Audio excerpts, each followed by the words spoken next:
अस्सलाम वालेकुम students, welcome back to my channel. बहुत इंटरेस्टिंग प्रॉब्लम लेके आए हैं। a power b is equal to b power a। Find out कर लेते हैं a एंड b। अब मैं लेट कर लेता हूँ कि b इक्वल है m a का, लेकिन ये m जो है ये कोई कांस्टेंट है, ठीक है। और दूसरी बात कि m स्टार्ट होगा 2 से, 2, 3 एंड सो ऑन। ये बात याद रखिएगा। अब मैं b की जगह m ए पुट कर लेता हूँ। सो a पावर b की जगह m a is equal to, यहाँ पर b की जगह m a होल पावर ये वाला a। अब मैं पावर लेता हूँ दोनों साइड पे 1/a, taking power 1/a of both sides.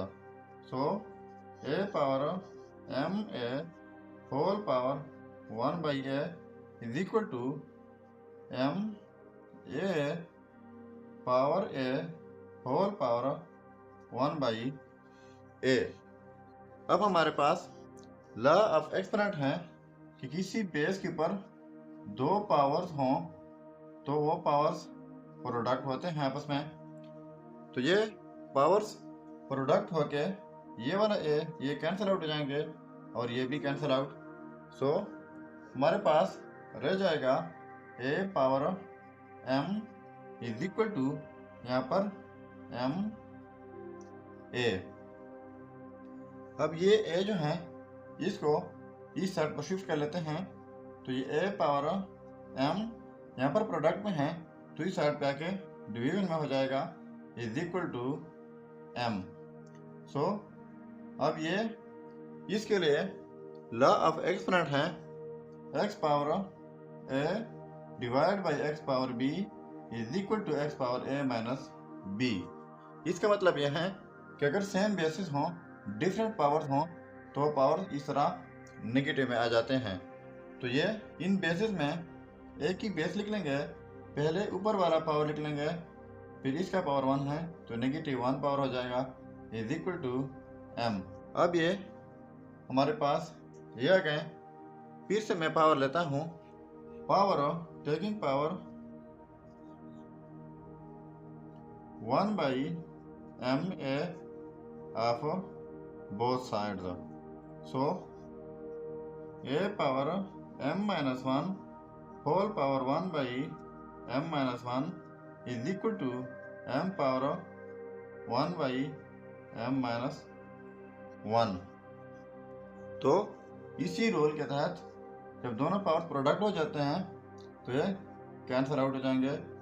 ये हो जाएगा हमारे पास a is equal to m power में 1/m माइनस 1, a की कीमत तो ये आ गई हमारे पास। अब यही a अगर हम पुट कर लें यहाँ पर, इसको नाम देते हैं इक्वेशन a, तो b इक्वल है हमारे पास b is equal to m a। So b is equal to m और a की जगह ये पुट करना है m 1/m माइनस 1। फिर से अब यहाँ पर सेम बेसिस हैं, इसका पावर 1 है। जब सेम बेसिस होते हैं तो पावर्स ऐड होते हैं।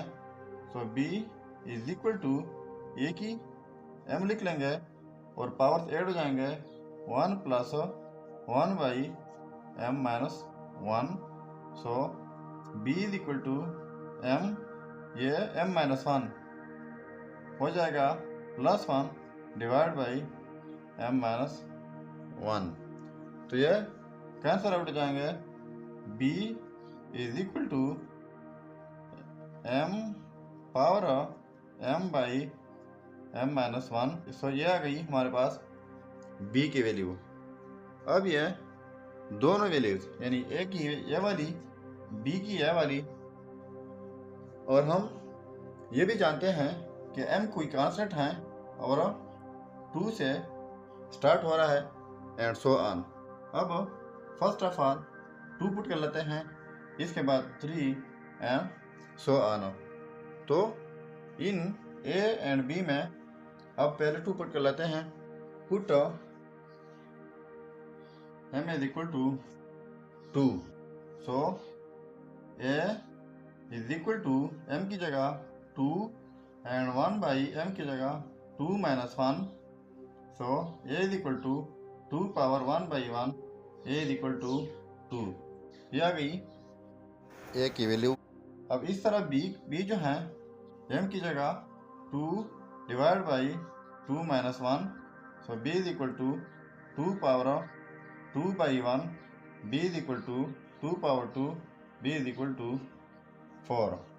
ये आ गई b की वैल्यू। अब हमारे पास क्वेश्चन जो गिवन है a power b is equal to b power a, तो a की वैल्यू हमारे पास 2 है, b की वैल्यू 4 है, इज इक्वल टू b की वैल्यू 4 है, a की वैल्यू 2 है, सो 2 पावर 4 16 के इक्वल है, इज इक्वल टू 4 पावर 2, ये भी 16 के इक्वल है। सो m इज इक्वल टू 2, यहाँ पर हमारे वैल्यूज बिल्कुल ठीक आ रहे हैं। तो अब m इज इक्वल टू 3 कर लेते हैं, m is equal to 3, so a is equal to 3 1 by 3 minus 1, a is equal to 3 1 by 2, a is equal to 3 under root. अब b जो है इज इक्वल टू 3 पावर में 3 divide by 3 minus 1, b is equal to 3 to the power 3 by 2, so b is equal to 3 power 3 whole power 1 by 2, so ये 3 power 3, ये 27 हो जाएगा 1 by 2, ये under root में कन्वर्ट कर लेंगे। अब ये 3 अंडर रूट है 27 अंडर रूट, जो कि क्वेश्चन हमारे पास है a power b is equal to b power a, तो a 3 अंडर रूट है एंड b 27 अंडर रूट है, is equal to b 27 under root a 3 under root. अब ये आप खुद कैलकुलेटर के ज़रिए निकाल के कमेंट कीजिएगा कि वाकई हमारा ये वाला आंसर ठीक है या गलत है। अगर चैनल पर नए हैं तो सब्सक्राइब कीजिएगा। मिलते हैं नेक्स्ट वीडियो में। अल्लाह हाफिज़।